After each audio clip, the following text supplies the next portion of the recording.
Now in this part, for a better classroom management, I would like to tell you that the teacher should have a good presentation of his dressing personality.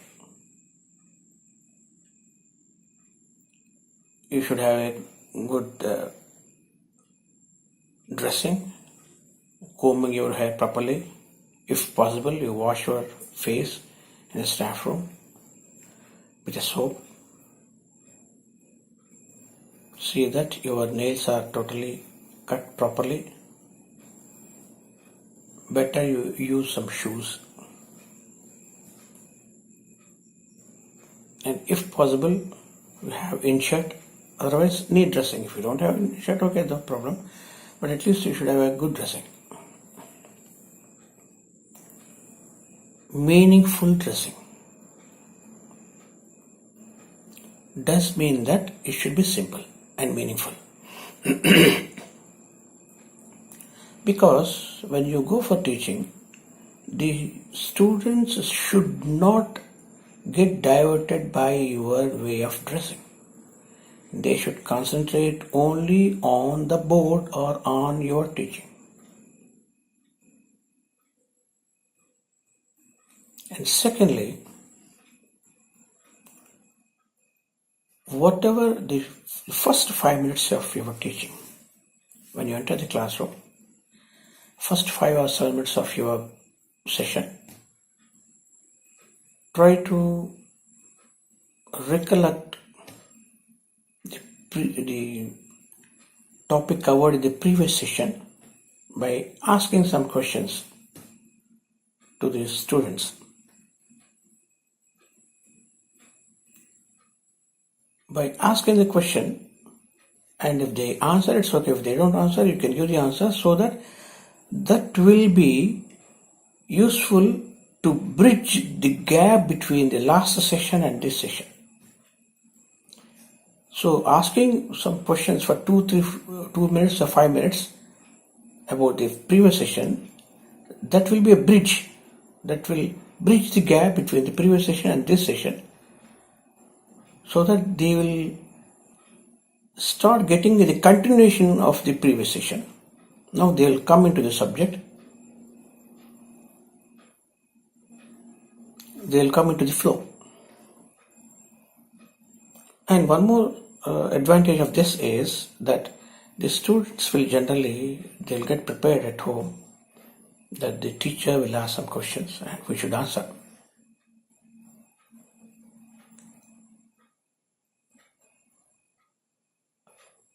And during the teaching,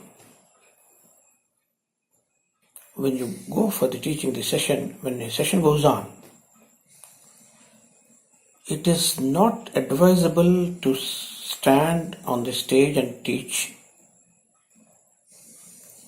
It is advisable to roam around the classroom, touching each and every bench physically, and direct contact with the students from every bench, so that if they are not concentrating on teaching, when you come over there near to their bench, they'll certainly sit themselves and they'll get attention. So they'll come to your fold automatically. Remember, they should not be scared of you, but they should respect you.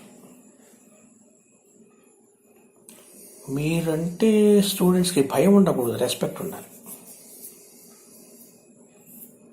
భయం ఉంటే వాళ్ళు doubts సరిగా వినలేరు. Respect ఉంటే అడుగుతారు. ఇప్పుడు father అంటే భయం ఉండదు, రెస్పెక్ట్ ఉంటుంది.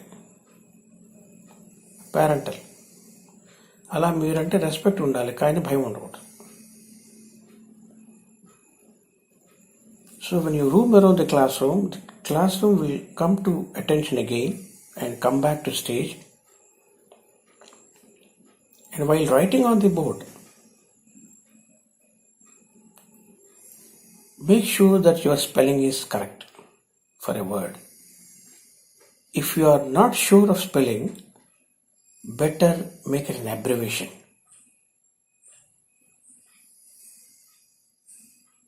For example, straight line. Suppose you have to write a straight line in mathematics. So you forgot about straight, the spelling of straight. Write on ST line. You pronounce a straight line, but you write ST line.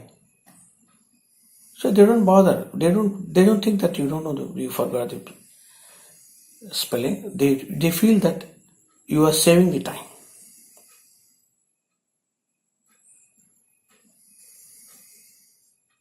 So that's it. And then comes to backbenches.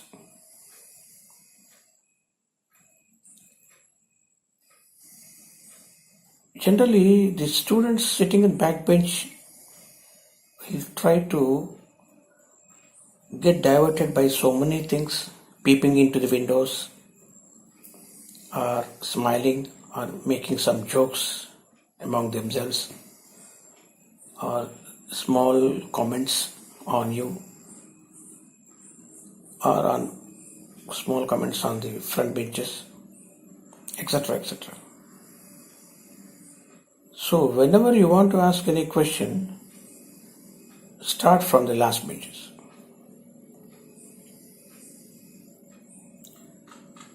First of all, pick up one boy from the last bench. If you can't say, you ask anybody from last bench, anybody from fourth bench, anybody from third bench, like that you come forward. By concentrating on the last benches, the students at the last bench, they will be attentive, because if they realize that whenever possible, the teacher is asking only us sitting at the last benches. So they have two choices. One choice is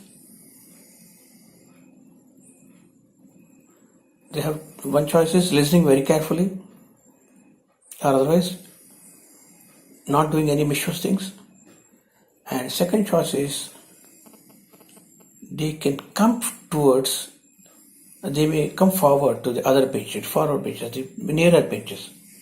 If they come to nearer bench, to avoid questioning, automatically they will come into your fold. Automatically they will come very near to you, and they will be concentrating more on the subject and more on the board and more on your teaching. That is most important. This topic is about your language.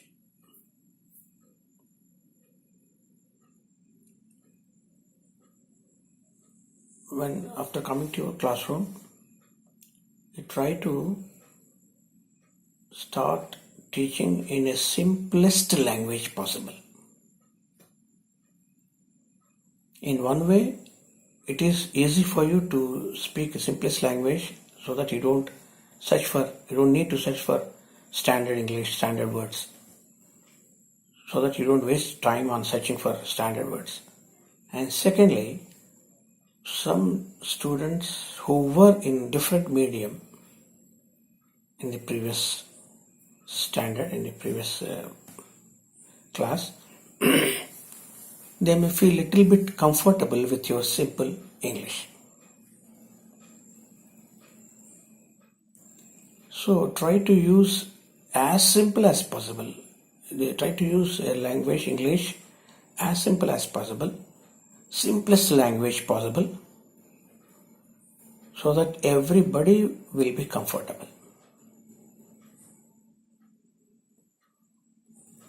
And one more thing is,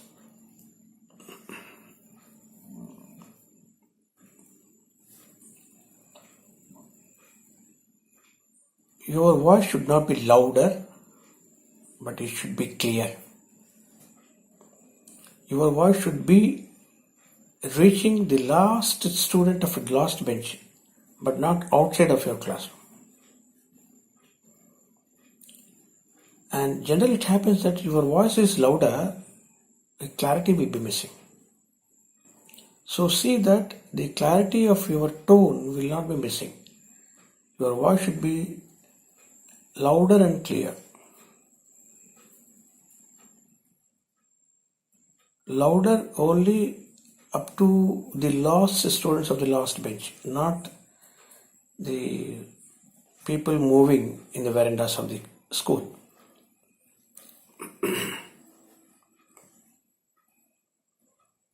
Okay. And one more thing I should tell you, that